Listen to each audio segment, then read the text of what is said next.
Dear students, आज कुछ हम न्यूमेरिकल प्रैक्टिस करने जा रहे हैं on the basis of density of crystalline solid. An element atomic mass 100 gram पर mole having BCC structure with unit cell edge length 400 picometer, the density of element is। आपको density का formula use करना है Z into M upon ए cube into Avogadro. Density हमें किस में निकालनी है? ग्राम पर क्यूबिक सेंटीमीटर। बीसीसी के लिए Z 1 भी हो सकता है, 2 भी हो सकता है। अगर कंपाउंड फॉर्म है, सीजियम क्लोराइड टाइप है, तो उस केस में बीसीसी के लिए Z क्या होगा? 1 होगा, क्योंकि सीजियम क्लोराइड स्ट्रक्चर में आपने पढ़ा था एक टाइप के आयन तो कॉर्नर पर प्रेजेंट है, अदर टाइप का आयन बॉडी सेंटर के ऊपर प्रेजेंट है, तो वहां पर number of caesium chloride unit क्या मिल रही थी? आपको 1 मिल रही थी। अगर एलिमेंट फॉर्म है तो वही पार्टिकल कॉर्नर के ऊपर होगा, वही बॉडी सेंटर के ऊपर होगा, तो उस केस में उसका कॉन्ट्रीब्यूशन 2 होगा। तो यहाँ पर एलिमेंट के लिए कहा हुआ है, तो बीसीसी के लिए Z क्या होगा? 2। मोलर मास आपको दिया हुआ है 100 ग्राम में दिया हुआ है। एज लेंथ यहाँ पर पिकोमीटर दी हुई है, इसको हमें सेंटीमीटर में कन्वर्ट करना होगा। 1 पिकोमीटर के अंदर कितने सेंटीमीटर होते हैं? 10 पावर इज टू -10। तो यहाँ पर हमें डेंसिटी की यूनिट सेंटीमीटर चाहिए, इसलिए हम पिकोमीटर को सेंटीमीटर में कन्वर्ट कर रहे हैं। एवोगैड्रो का मीनिंग क्या है? 6.0 इंटू 10 पावर इज टू 23। तो यहाँ पर ये आपको मिल रहा है 2 इंटू 100। 4 का क्यूब क्या होगा? 64। 10 power is to -10 into 100, 10 power is to -8। 10 power is to -8 का क्यूब क्या होगा? -24। 6 इंटू 10 पावर इज टू 23। इसे सोल्व कर रहे हैं तो ये आपको 10 पावर इज टू -1 मिल रहा है, और आप ये कह सकते हैं ये 10 ऊपर जा रहा है।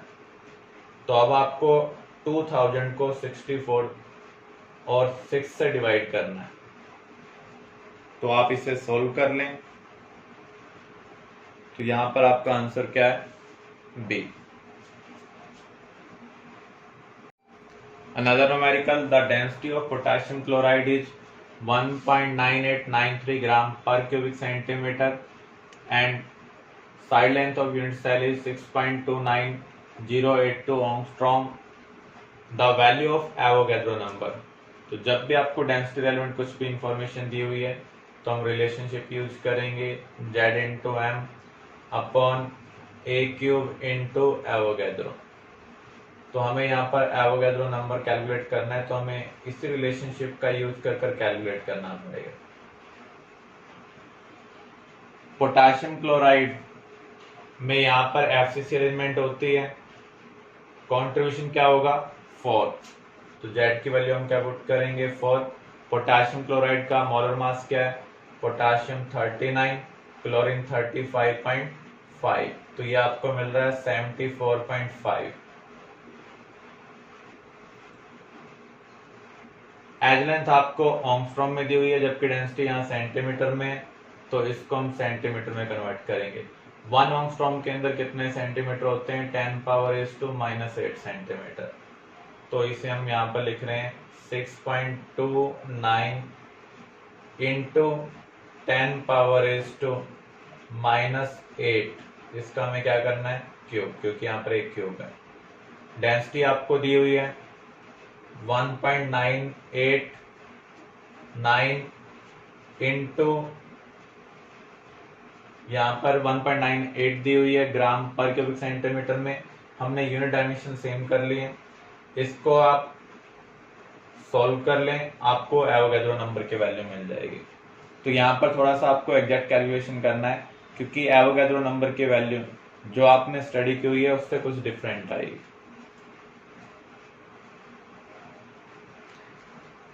तो यहाँ पर हमारा आंसर है ए। Another problem, sodium chloride crystallizes in FCC structure. Its density is 2.165 gram per cubic centimeter. If the distance between sodium and chloride ion is 281 picometer, find out Avogadro number. Again हमें same relationship use करनी है. Density क्या होगी, Z into M upon ए cube into Avogadro. तो यहां पर आपको Avogadro number calculate करना है. जेड इंटू एम अपॉन ए क्यूब इंटू एवोगैड्रो. एफसीसी के लिए जेड क्या होगा, 4. सोडियम क्लोराइड का मोलर मास कितना है, सोडियम 23, क्लोरीन 35.5, 58.5.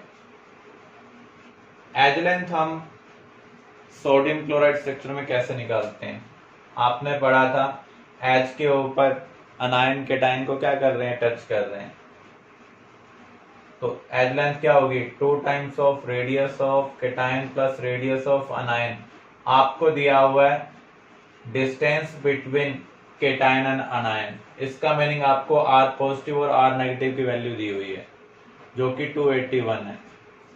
तो 281 का हमें डबल करना है, that is equal to edge length. इसका हम क्यूब करेंगे.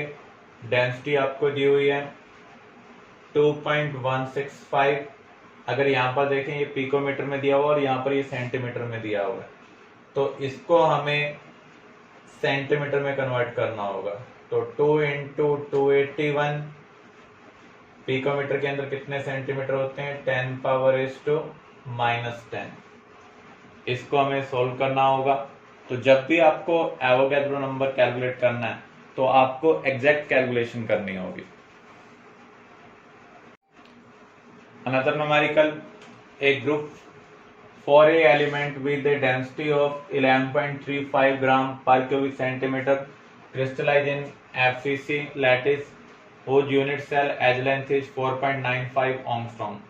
Calculate its atomic mass. तो जब भी डेंसिटी रेलेवेंट कुछ भी इंफॉर्मेशन होती है, या तो न्यूमेरिकल में डेंसिटी पूछी जाएगी, या एवोगैड्रो नंबर, या टाइप ऑफ यूनिट सेल, या फिर एटॉमिक मास ऑफ एलिमेंट पूछा जा सकता है. तो यहाँ पर हमें डेंसिटी वाला फार्मूला यूज करना है. तो डेंसिटी का फार्मूला क्या है, जेड इंटू एम अपॉन ए क्यूब इंटू एवोगैड्रो. बस हमें यही ध्यान रखना है, यूनिट डायमेंशन जो होंगी वो सेम होंगी. तो यहाँ पर हमें एम कैलकुलेट करना है. तो density into a cube into Avogadro divided by Z. Density हमें दी हुई है 11.35 ग्राम पर क्यूबिक सेंटीमीटर. एज लेंथ हमें एंगस्ट्रॉम में दी हुई है, तो इसको हम सेंटीमीटर में कन्वर्ट करेंगे. तो क्योंकि सभी जगह जो लेंथ की यूनिट होनी चाहिए वो क्या होनी चाहिए, सेम होनी चाहिए. तो 1 एंगस्ट्रॉम किसके इक्वल होता है, 10 पावर इज टू -8 सेंटीमीटर. तो हमें इसका क्या करना होगा, क्यूब करना होगा. Into Avogadro. एवोगैड्रो का मीनिंग क्या है, 6.0 into 10 power is to 23. FCC के लिए जेड क्या होगा, 4 होगा. इसे हमें सोल्व करना होगा. यहाँ पर आप अप्रोक्सीमेट कैलकुलेशन कर सकते हैं तो आपको नियर बाय आंसर मिल जाएगा. Another problem, an element X, atomic weight 80, having FCC structure, calculate number of unit cell in 8 gram of X. तो सबसे पहले हमें मोलर मास की रिलेशनशिप का यूज करना है. मोलर मास में कितने पार्टिकल होते हैं, एवोगैड्रो पार्टिकल. जब मोलर मास को हम ग्राम की फॉर्म में लेते हैं तो उस मास में कितने पार्टिकल होते हैं, एवोगैड्रो. तो यहाँ पर मोलर मास कितना है, 80. तो 80 ग्राम के अंदर एवोगैड्रो पार्टिकल है. हमारे पास मास कितना है, 8. तो हमारे पास पार्टिकल्स कितने होंगे, एवोगैड्रो बाय 10. क्योंकि हम इस क्वांटिटी को 1/10 कर रहे हैं तो ये भी क्या हो जाएगा, 1/10. तो हमारे पास इतने पार्टिकल्स हैं. अब आपको number of unit cell calculate करनी है. तो नंबर ऑफ यूनिट सेल हम कैसे कैलकुलेट कर सकते हैं, number of particles in given solid divide by number of particles in a unit cell.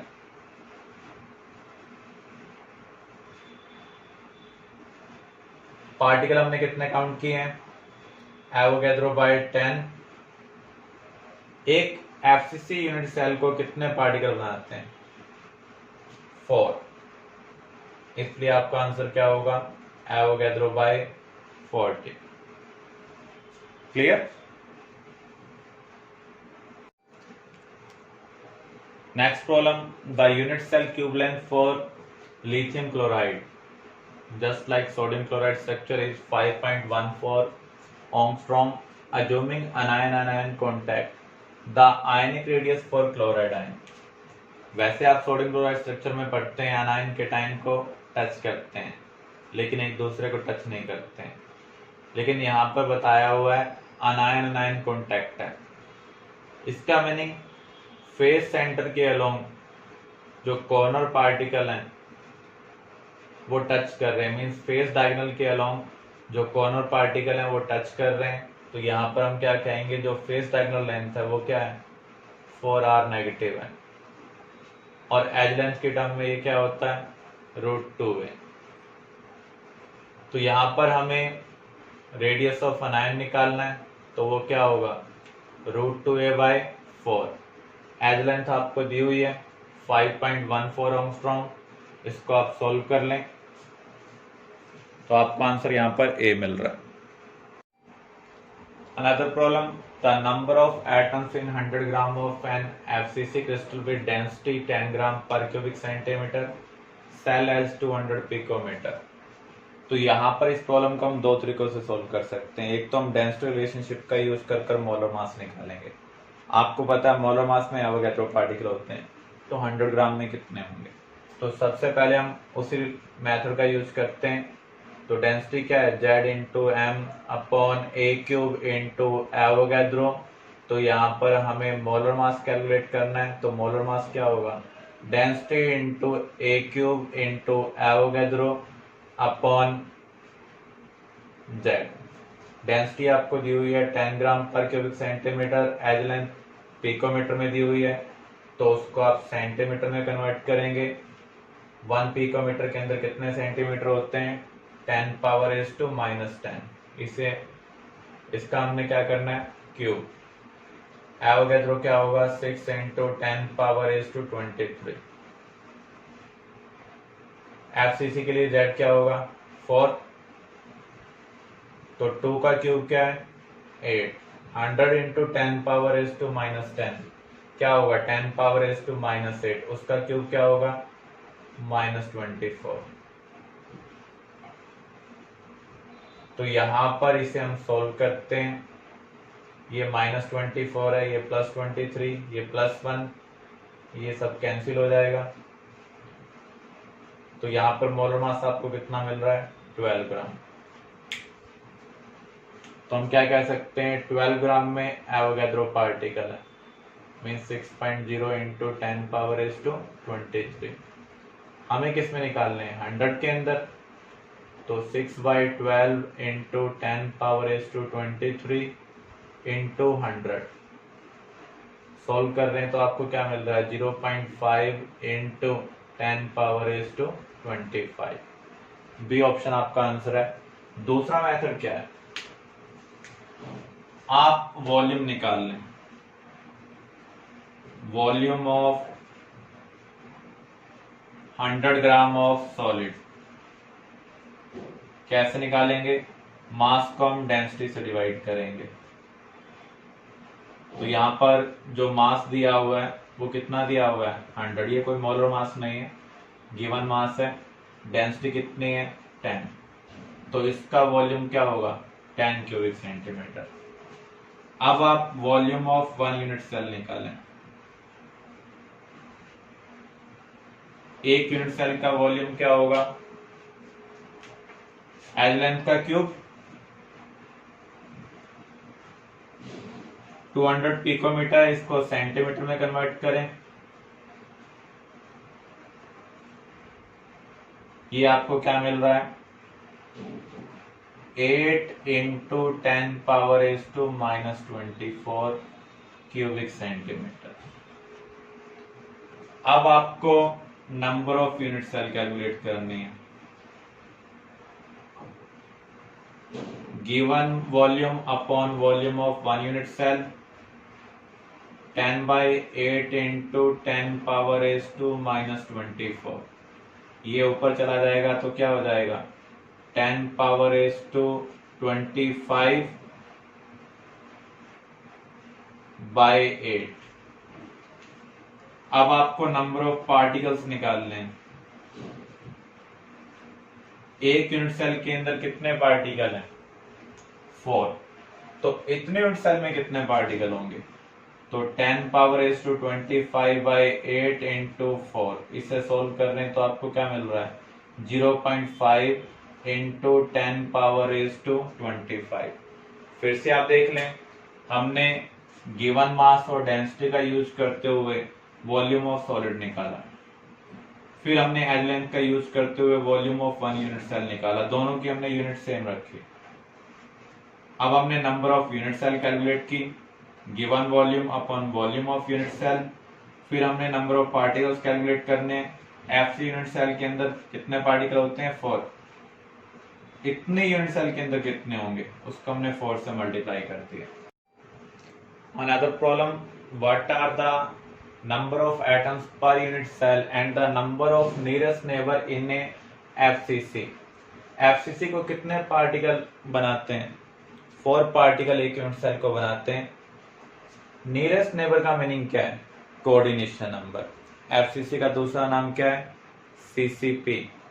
तो इसका जो कोऑर्डिनेशन नंबर है वो क्या है 12 है। तो जो नियरेस्ट नेबर होते हैं उसे हम क्या बोलते हैं कोऑर्डिनेशन नंबर। इसलिए आपका आंसर क्या होगा डी होगा। कभी कभी सेकंड नियरेस्ट नेबर पूछ ले जाते हैं, तो इस टाइप की प्रॉब्लम हम कैसे सॉल्व करेंगे। एफसीसी में पार्टिकल कहां पर प्रेजेंट होते हैं कॉर्नर के ऊपर। जैसे ये मान लो यूनिट सेल है,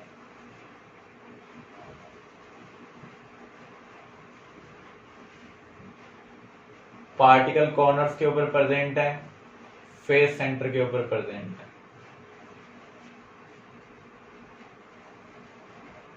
तो यहां पर मान लीजिए आप इसके नियरेस्ट नेबर देख रहे हैं, किसी भी पार्टिकल को पिक कर सकते हैं। ये डिस्टेंस तो एज लेंथ को रिप्रेजेंट कर रहा है और ये किसको रिप्रेजेंट कर रहा है फेस डायगोनल को। फेस डायगोनल का ये हाफ डिस्टेंस है, तो ये डिस्टेंस क्या होगा √2a/2। कौन सी वैल्यू स्मॉलर है ये वैल्यू स्मॉलर है इन कंपेरिजन टू दिस। तो आप देख सकते हैं एक प्लेन में ऐसे कितने पार्टिकल आ रहे हैं 4।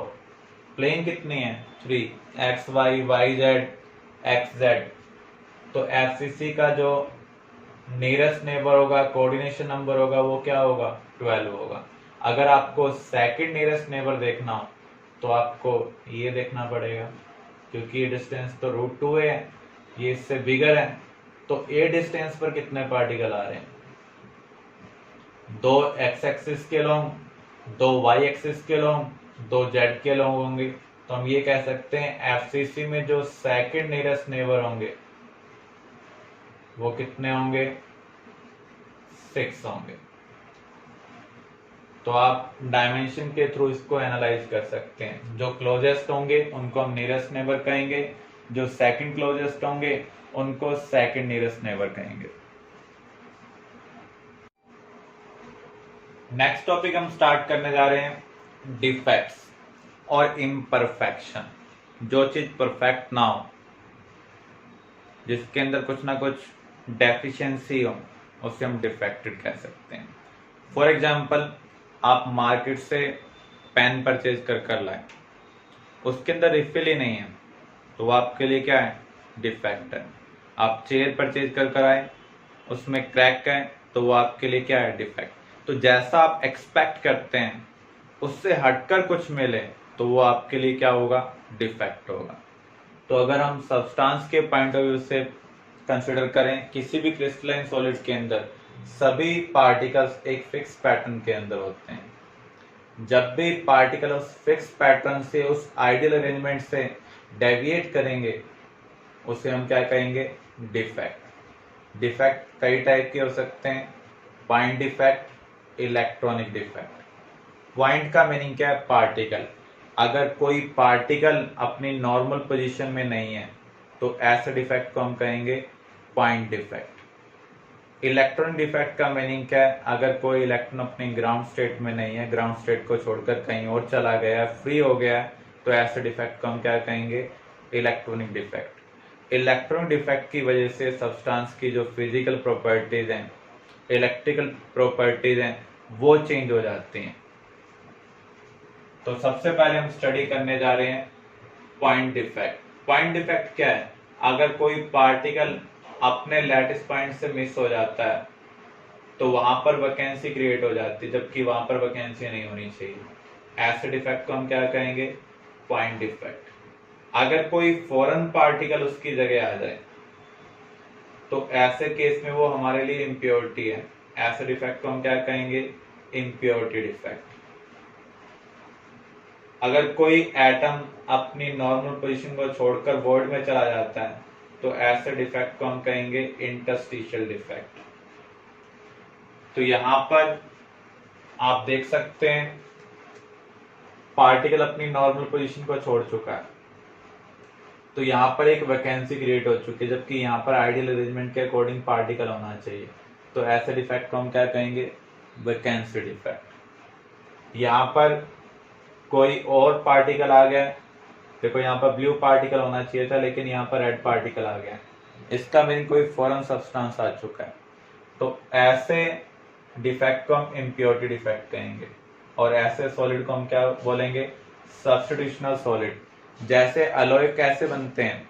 जब एक सब्सटेंस के पार्टिकल दूसरे सब्सटेंस के लैटिस को ऑक्युपाई करते हैं तो उस केस में सब्स्टिट्यूशनल सॉलिड बनते हैं और उसके कॉम्बिनेशन से अलॉय बनता है। तो यहाँ पर एक तरीके का ये सब्स्टिट्यूशनल सॉलिड है। अगर कोई पार्टिकल अपनी नॉर्मल पोजीशन को छोड़कर वॉइड में आ जाए या फिर वॉइड में कोई एक्स्ट्रा पार्टिकल आ जाए तो ऐसे डिफेक्ट को हम क्या कहेंगे?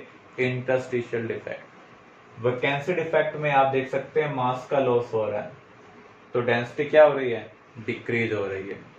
लेकिन अगर आप इंटरस्टिशियल डिफेक्ट को देखें तो एक्स्ट्रा पार्टिकल लैटिस में एंटर कर रहा है, तो यहाँ पर जो डेंसिटी है वो क्या होगी? इंक्रीज होगी। कुछ फॉरेन पार्टिकल भी इंटरस्टिशियल साइट में आ सकते हैं जो हमारे लिए क्या है? इम्प्योरिटी डिफेक्ट है। तो डिफेक्ट का मीनिंग क्या है? Any deviation from ideal arrangement.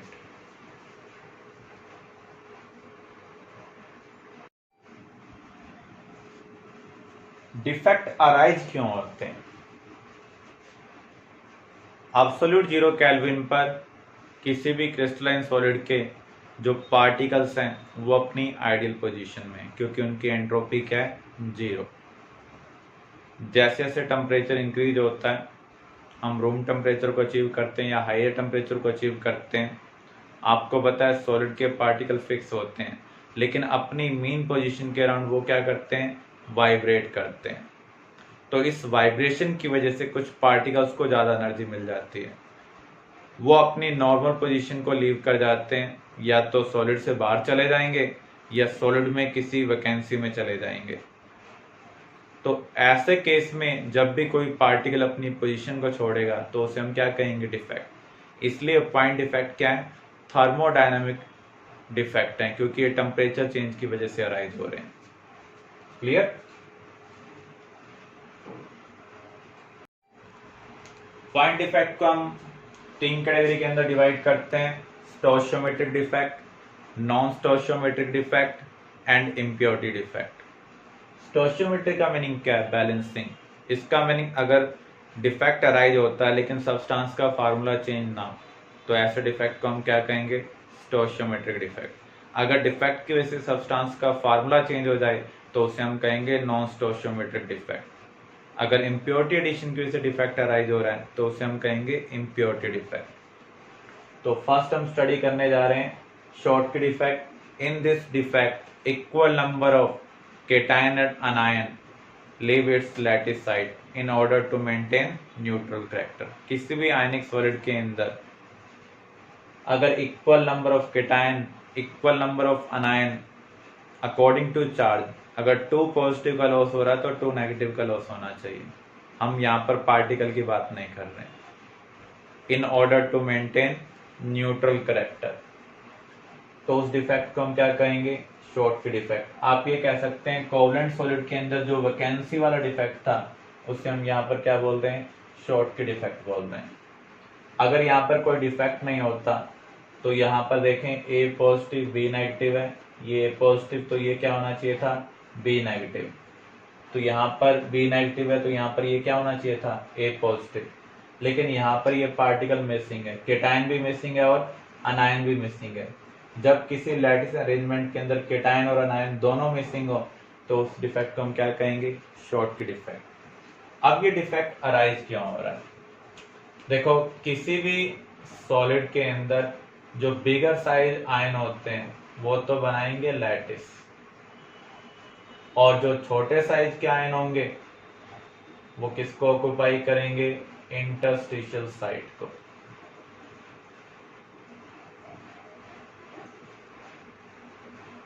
Void को ऑक्युपाई करेंगे। ये डिफेक्ट हमें ऑब्जर्व कहां पर होता है? जब केटायन और अनायन के साइज में स्मॉल डिफरेंस हो। कंडीशन क्या है? केटायन अनायन साइज जो डिफरेंस होना चाहिए वो स्मॉल होना चाहिए।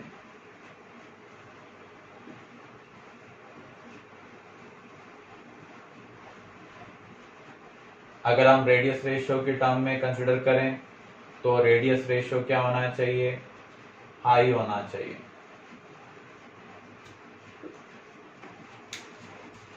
जिसका रेडियस रेशियो हाई होता है उसका कोऑर्डिनेशन नंबर भी क्या होता है? हाई होता है। तो जब केटायन बिग होगा तो वो कौन से वॉइड को ऑक्युपाई करेगा? ऑक्टाहेड्रल वॉइड को। अब आपने इस सॉलिड को बीट किया तो केटायन अपनी पोजीशन छोड़ रहा है। अब जो ऑक्टाहेड्रल वॉइड वाला पार्टिकल है वो टेट्राहेड्रल वॉइड में नहीं जा सकता क्योंकि टेट्राहेड्रल वॉइड क्या है? छोटा है। लेकिन उसको ऑक्टाहेड्रल वॉइड वाली पोजीशन छोड़नी है। किस लिए छोड़नी है? क्योंकि उसको थर्मल एनर्जी मिल रही है, तो उसको क्रिस्टल से बाहर ही जाना पड़ेगा। अगर केटायन क्रिस्टल से बाहर जा रहा है तो न्यूट्रल कैरेक्टर को मेंटेन करने के लिए अनायन को भी क्रिस्टल से बाहर जाना पड़ेगा। तो इसलिए यहाँ पर केटायन और अनायन दोनों की वैकेंसी क्रिएट हो रही है, और जहां पर केटायन अनायन दोनों वैकेंसी क्रिएट हो उस डिफेक्ट को हम क्या कहेंगे? Schottky defect. तो जो ग्रुप 1 के हैलाइड है, ग्रुप 1 के केटायन का साइज क्या होता है? लार्ज होता है। इसलिए group 1 halide due to bigger cation size इस डिफेक्ट को शो करते हैं। यहाँ पर मास का लॉस हो रहा है इसलिए डेंसिटी क्या हो रही है? डिक्रीज हो रही है। वैकेंसी क्रिएट होने की वजह से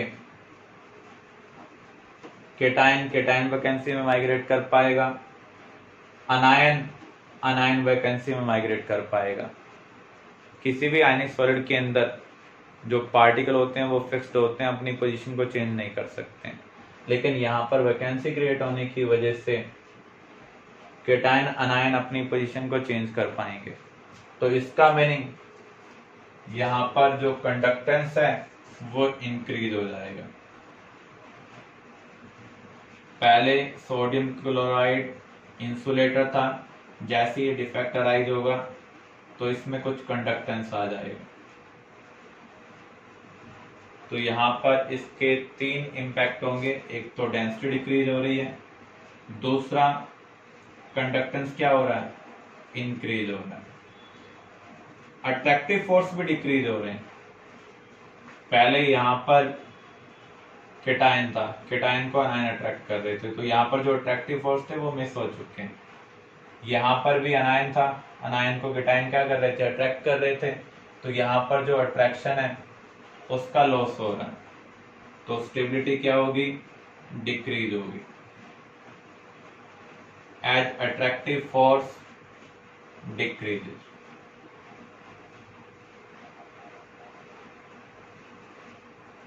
तो एग्जाम में आपसे शॉर्टकी डिफेक्ट पूछा जा सकता है। शॉर्टकी डिफेक्ट कौन शो करते हैं उसके लिए आपको कंडीशन पता होनी चाहिए।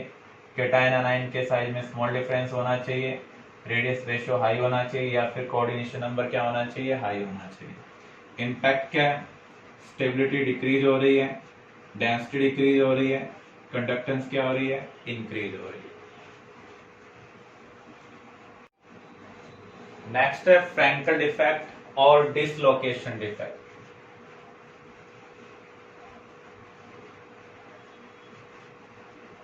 कोई पार्टिकल सॉलिड के अंदर तो है लेकिन अपनी नॉर्मल पोजीशन पर नहीं है, ऐसे डिफेक्ट को हम क्या कहेंगे, फ्रैंकल डिफेक्ट और डिसलोकेशन डिफेक्ट। तो यहाँ पर स्मॉल साइज का जो आयन है वो अपने लैटिस पॉइंट को मिस करेगा और कहां पर चला जाएगा, इंटरस्टिशियल साइड में चला जाएगा।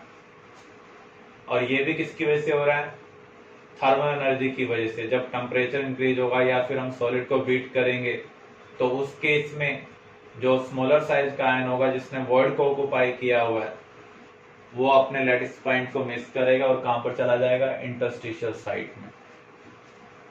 तो यहां पर मास का लॉस नहीं हो रहा है, जो पार्टिकल अपनी पोजीशन चेंज कर रहा है वो सॉलिड के अंदर ही है, इसलिए डेंसिटी क्या रहेगी, सेम रहेगी। ये डिफेक्ट हमें कब देखने को मिलता है, जब केटायन अनायन के साइज में लार्ज डिफरेंस हो।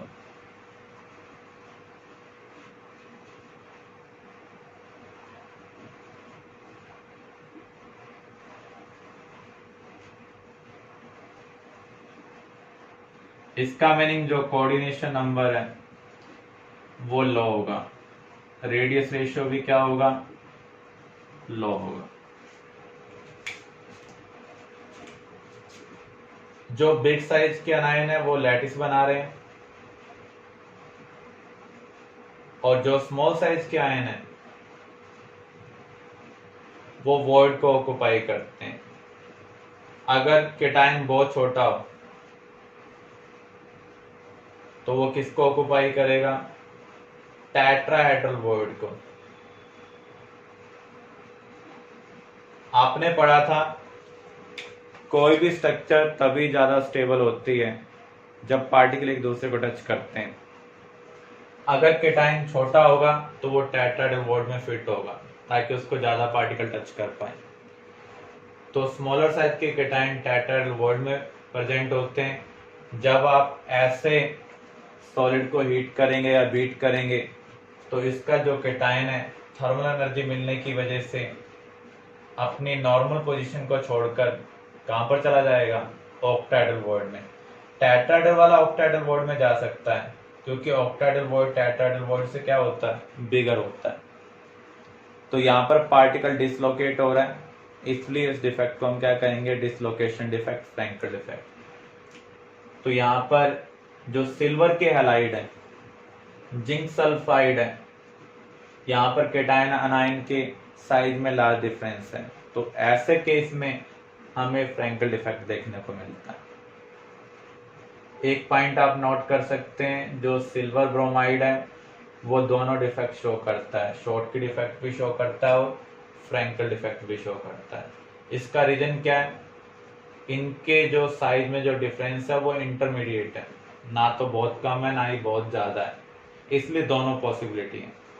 तो एग्जाम में क्वेश्चन आ सकता है किस केस में आपको दोनों डिफेक्ट देखने को मिलेंगे, तो सिल्वर ब्रोमाइड के केस में शॉर्ट की और फ्रैंकल दोनों डिफेक्ट पॉसिबल है।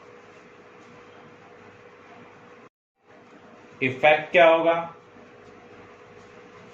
डेंसिटी सेम है, पार्टिकल अपनी पोजीशन चेंज कर रहा है। पार्टिकल जब अपनी पोजीशन चेंज करेगा तो उस केस में लाइक चार्ज क्लोजर आ जाएंगे। ये नॉर्मल स्ट्रक्चर है जिसमें कोई डिफेक्ट नहीं है। केटायन मान लीजिए अपनी इस पोजीशन से मिस हो रहा है और यहां पर जा रहा है, तो लाइक चार्ज क्या आ रहे हैं, क्लोजर आ रहे हैं, तो रिपल्शन क्या होगा, इंक्रीज होगा। तो यहां पर भी स्टेबिलिटी क्या होगी, डिक्रीज होगी, क्योंकि रिपल्शन क्या हो रहा है, इंक्रीज हो रहा है। वैकेंसी यहां पर भी क्रिएट हो रही है, तो यहां पर भी कंडक्टेंस क्या होगा, इंक्रीज होगा, लेकिन जो डेंसिटी है वो क्या रहेगी, सेम, क्योंकि मास का लॉस नहीं हो रहा है। क्लियर?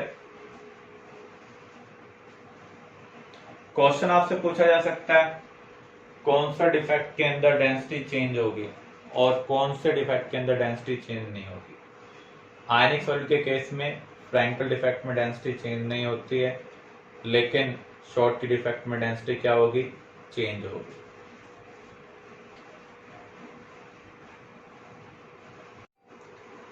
नॉन स्टोइचियोमेट्रिक डिफेक्ट, जिस डिफेक्ट के अंदर सब्सटेंस का फार्मूला चेंज हो जाए उसे हम क्या कहेंगे, नॉन स्टोइचियोमेट्रिक डिफेक्ट। ये दो टाइप के होते हैं, metal access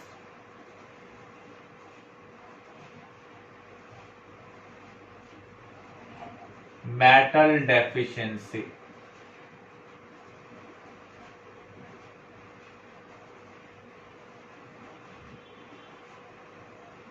metal access defect के अंदर जो मेटल का कॉम्पोजिशन है वो नॉर्मल कॉम्पोजिशन से ज्यादा होगा आफ्टर डिफेक्ट, तो ऐसे डिफेक्ट को हम क्या कहेंगे, मेटल एक्सेस डिफेक्ट। अगर मेटल का composition after defect normal composition से कम हो जाए तो ऐसे डिफेक्ट को हम क्या कहेंगे, metal deficiency defect. Metal access defect हमें कब देखने को मिलते हैं, जब अनायन वैकेंसी आ जाए या फिर एक्स्ट्रा केटायन आ जाए,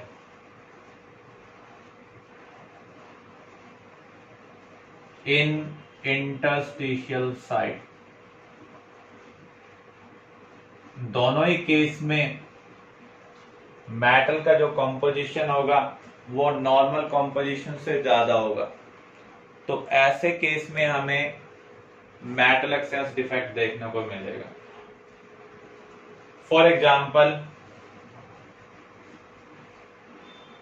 when sodium chloride heated in atmosphere of sodium vapors,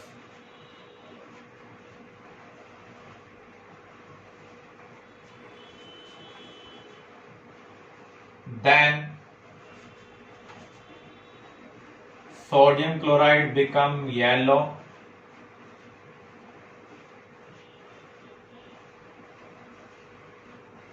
due to metal excess defect। मान लीजिए ये सोडियम क्लोराइड है, सोडियम क्लोराइड को जब आप सोडियम वेपर के एटमॉस्फेयर में हीट कर रहे हैं तो क्या होगा,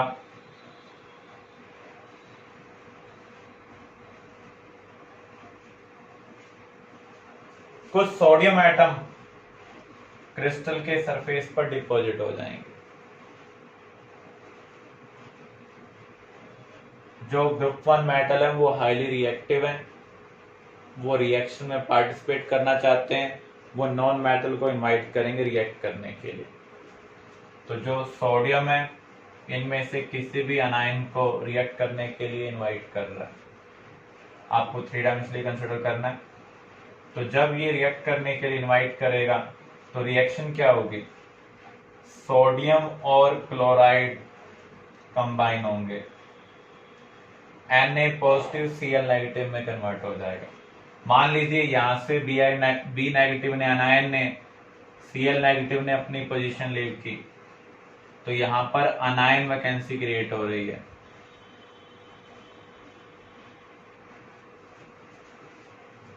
तो यहां पर Na पॉजिटिव में कन्वर्ट होगा, Cl नेगेटिव के साथ बाइंड होगा,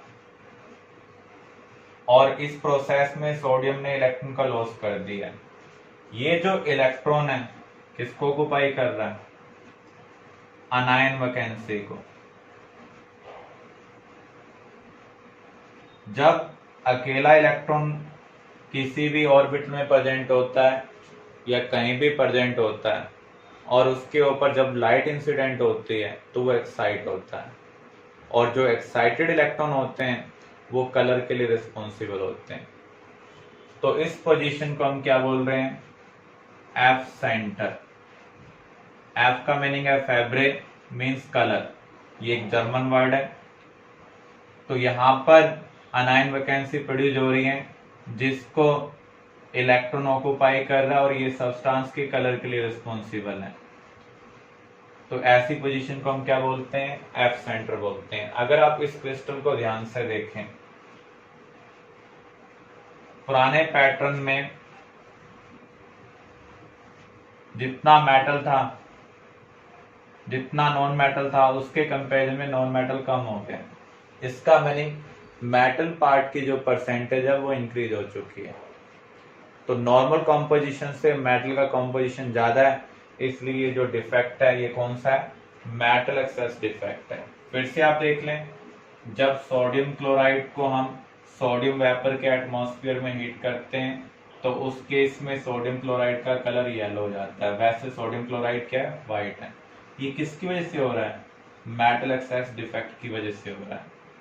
और दूसरा रीजन आप क्या कह सकते हैं? Due to formation of F centre.